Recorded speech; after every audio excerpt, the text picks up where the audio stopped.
for this guy is just outstanding. So I couldn't look further than Dan Carter.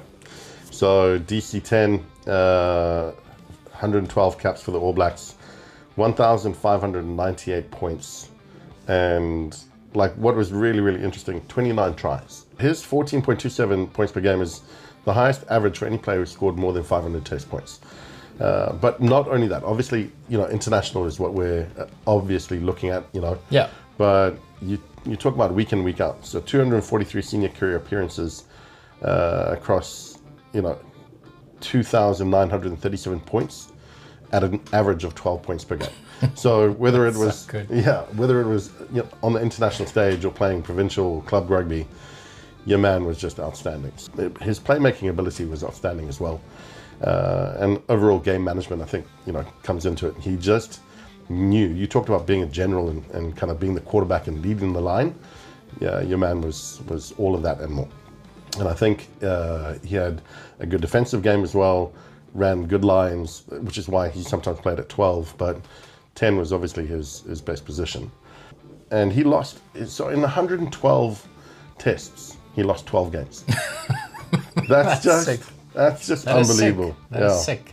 If you take into account, he played for 12 years, so he lost a game a year. A game a year. Over a decade. I mean, that's crazy. He never lost a game to Argentina, Wales, Scotland, Ireland. I know you fact-checked me once when I said this, but I double-backed on it. So it looks like he had a 100% win record against Ireland. Yeah, no, he would have, yeah.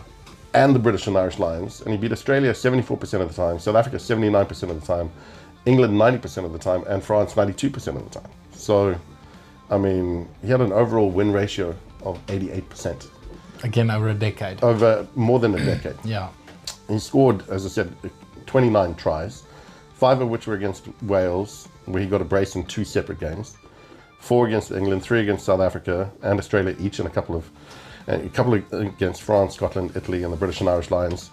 In that game, actually, where he scored the 2 in the British and Irish Lions in 2005, he starred in their 48-18 win. You leave me with nothing to say, because you've summarized it. He's top of my Mount Rushmore. He has to be. I think that's the one name that we both will have on our mountains that no one in the comment section will argue about. I'd be very surprised if someone pipes up and says, no, Carter's not a top 4 fly-off. Like, it's undeniable and the stats don't lie. Sure, he played in a fantastic team and the forwards dominated. They made it a little bit easier for him, playing for the Crusaders, playing for the All Blacks, but still you've got to deliver on the biggest stage, and he did it week in, week out. I've got some very vivid memories of some great plays. He scored some beautiful tries against England.